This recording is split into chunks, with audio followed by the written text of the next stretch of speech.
Anyways, happy Wednesday. It's July 21st. It's National Everything Day. And it's going to be another hot day. So let's start off with our daily pledge. Today is a new day. I am ready to be the best me I can be. I will listen so I can learn. I will try hard so my brain can grow. I will not give up. I can learn anything I put my mind to. Today's a new day. We've been working on ourselves this week. And so for Wellness Wednesday, I wanted to talk about mental wellness, okay? I want to talk about thinking styles. I want to talk about mindfulness. I want to talk about everything that goes with a little bit of mental wellness, as much as I can cram in this morning. And then we'll obviously end with a challenge for you for the rest of the week. So I liked this mental wellness. Okay, so here's one good point to think about for today. If there's one thing that you get out of listening to me jabber this morning, it is this is what the thing for mental wellness. It says, what's one thing you can change in your day that will improve your mental health? I like that. To me, that says I didn't even do our check-in, but that's okay. To me, that's what I think we should almost wake up and do every day. So if I'm thinking about a check-in, we can tie this all in. We're trying to assess where we're at, how we're feeling. Do we wake up feeling great? Did we not wake up feeling great? Have you ate? Have you slept? Have you got fresh air or exercise? Whatever it is, I want you to wake up in the morning and I want you to say to yourself, what is one thing that I can change in my day that will improve my mental health? Okay, think about that. Is it something where you need to try and eat more for the day? Do you need to try to maybe take a nap for the day? Do you need to go for a walk? So get up in the morning, do your self-assessment, and ask yourself, what is one thing that I can change today that will improve my mental health? I like that. That's a great challenge. This is just better ways to start our day so we can start off on the right foot, change our thinking, manage our mental health, feel better, whatever it may be. So, one thing that you can change that will improve your mental health today. The next one. Gosh, I have so many different things I want to do. Oh, I liked this deck of cards, okay? So this is something to think about before I move on to my other ones. It says life can be compared to a card game, okay? Something to think about. We're talking about mental wellness. We're talking about coping skills and just ways that we can continue to improve ourselves. The hand that you're holding may not be what you wanted, but it's the hand you were dealt. So we're thinking about a card game, okay? And we're thinking about the cards we've been dealt in life, right? You have to play the game to the best of your ability with the cards you have in your hand. If you throw down the hand you were dealt, then you lose. But if you play your cards right, you can get better cards and you can even win the game. So life is like a card game. You deal with what you were dealt. If you put it down, you lose. If you put your deck of cards down, you will lose. However, if you choose to play what you were dealt, and if you play your cards right and you get creative and you don't give up and you're resilient and you're motivated, you may even win. Okay, so we got to get creative. We got to work on different ways to help ourselves, put lots of tools in the toolbox, whatever it is, get creative. I liked that whole deck of cards thing. All right, so just different things to think about. Cognitive distortions. Remember, we talk about stinkin thinking, and so I wanted to review this. Our thought process controls all of our days, every second of the day. It controls our recovery, it controls our coping skills, everything. So let's run through this really quick. We're going to review because it's never harmful to review. Keep reviewing. Like I said the other day, reviewing allows things to stick in your brain. It gives us something to think about, things that maybe we forgot about, and then we can just go back and say, oh, yeah, that's right. Oh, yeah, I should really work on that. Whatever it may be. So stinkin thinking. All right, mental filter. When you filter out the negative, when you focus on the negatives of all the situations, I should say you filter out the positive. When all you think about is the negative and you filter out the positive. So if today, for instance, maybe you got flowers. Maybe you got flowers from somebody, but the rest of the day was junk. You forgot about the beautiful flowers that somebody sent you because they cared about you.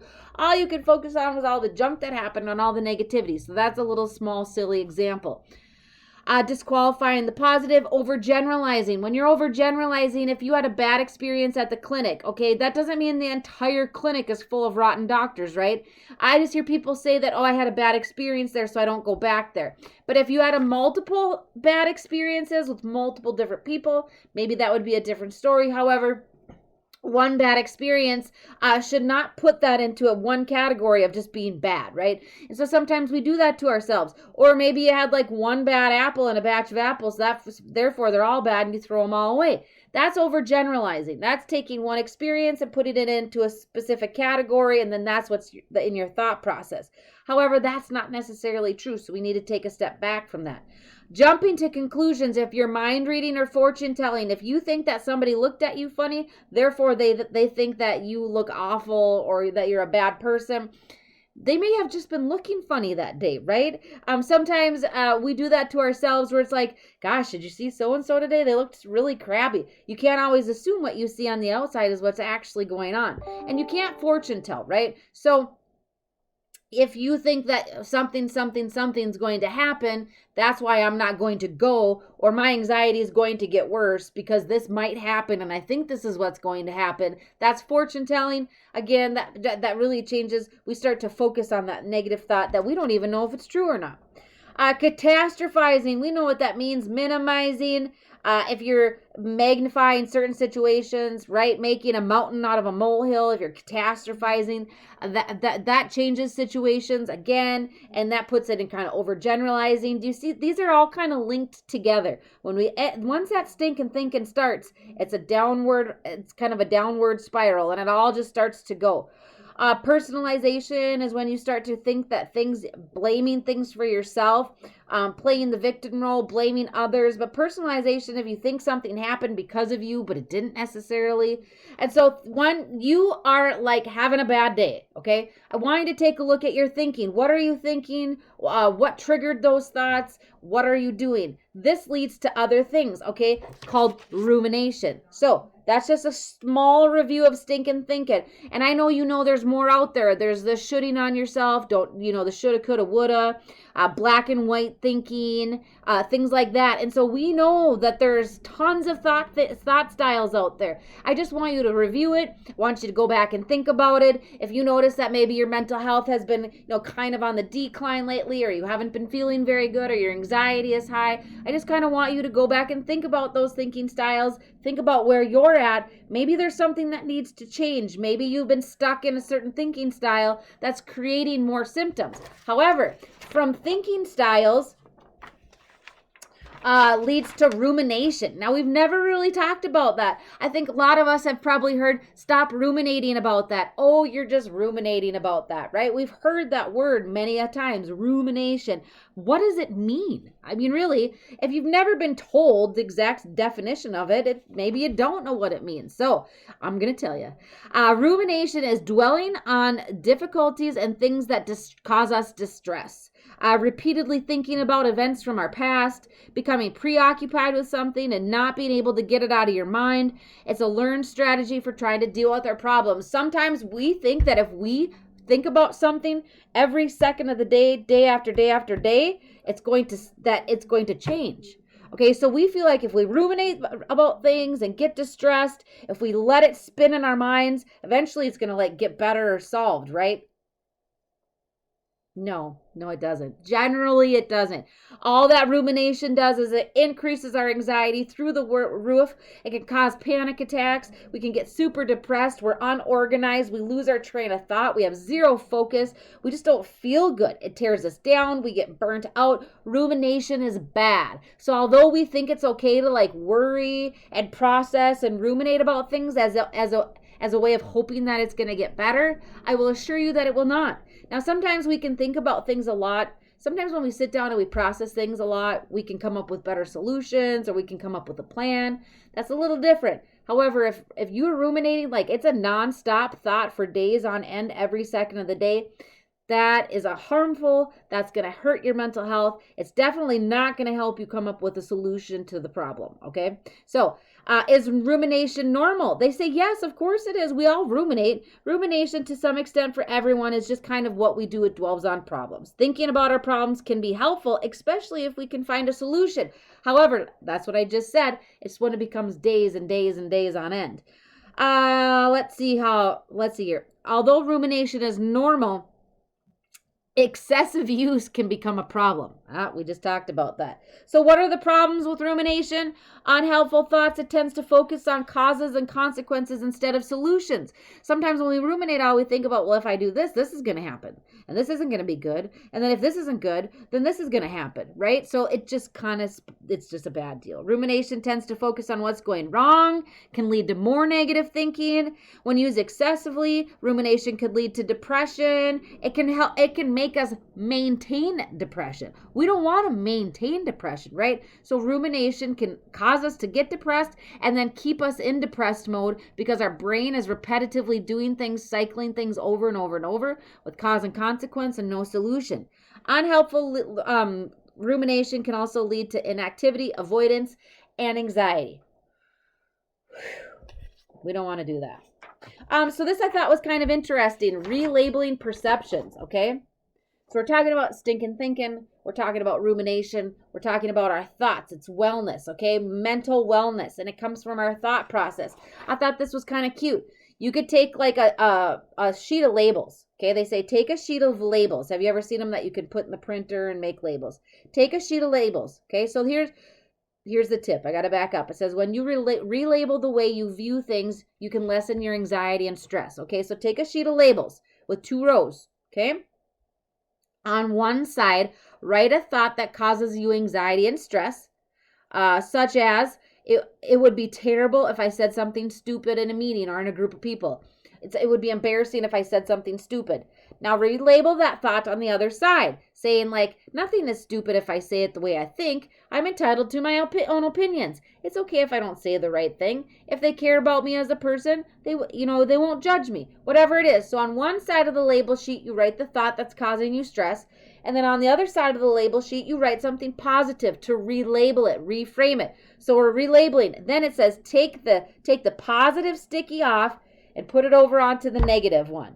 It's something that mentally we're teaching ourselves to relabel. So the act of doing, right? Hands-on reinforces in our brain that we need to take that positive and we need to stamp out or stick it over the negative thought and change our thinking. We need to relabel our perceptions. So on one side, take your label sheet.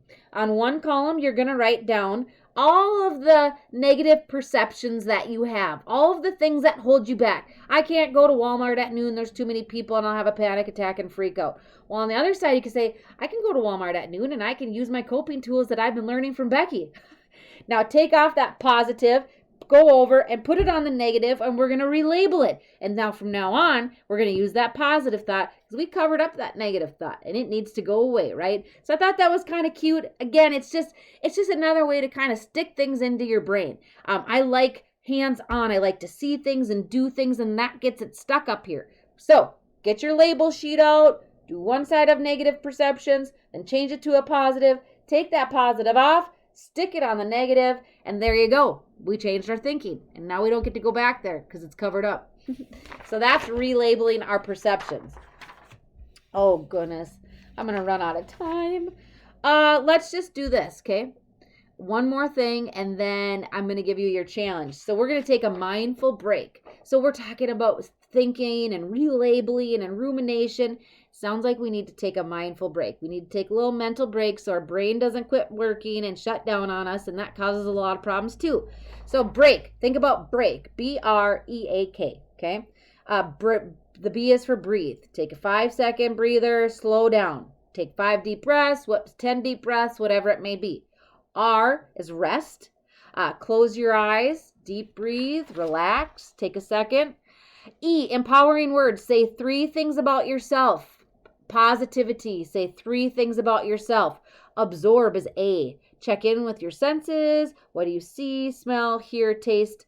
And then K is for knowledge. Stop and think before you act. So in a moment where we're overwhelmed and we're ruminating, or our stinking thinking's getting in the way, or we're stressed out, we have a lot going on, take a break. BREAK. Breathe, rest, empowering words, absorb everything around you, be mindful, and then knowledge. Take a step back and stop and think before you react. I like that. So that's taking a mindful break. And I know that we can do that, right? We can stop, we can breathe, we can rest, we can say something good to ourselves, we can use our grounding techniques, because that's what A is absorb. That's grounding techniques. And then we can look at how to stop and react in a better way so we don't get distressed. We can change our thinking, and we're going to relabel our perceptions, right? Well, I don't have time. See, that's what happens when you print off 12 worksheets. You really shouldn't. It doesn't, my time goes too fast. So your challenge for the rest of the week is to take a look at your thinking. Okay, this week we talked about showing up for yourself, and we talked about grounding techniques, and now we're talking about our thinking styles. It all plays together with your recovery and your mental health, your coping skills, filling up your toolbox, showing up for yourself, making a decision every single day to ask yourself, what is one thing that I can change about today that will improve my mental health? That's showing up for yourself. That's using grounding techniques. That's changing our thinking styles. It all plays a role into our recovery. The most important thing is for us to stay mindful, labeling your perceptions, changing your thinking styles. If you notice you're ruminating, are you ruminating for a cause? Are you coming up with a solution? Or are you ruminating about all the bad things that could happen after that? That's a bad rumination. Okay, good rumination is if you're thinking about solutions and you come up with a plan. However, again, if it lasts for days, it's most likely unhealthy. And most importantly, taking a break, taking a step back, assessing our thoughts, assessing the situation, and proceeding with caution, right? If you're not in a very good spot for that day, maybe the situation that you're in is not good, and you need to revisit that again some other time. Anyways, I hope that you guys have a wonderful rest of your week. Drink your water, get your rest, eat your 3 meals a day, but most importantly, stay mindful of the smoke outside, but go for a walk. Try to get some sort of fresh air. I know it's supposed to clear up tomorrow, but take care of yourself. Be responsible. Show up for yourself. Grounding techniques. Put it all together, and the hope is that we're going to feel a little bit better each day. Have a wonderful rest of the week, and I'll see you on Monday.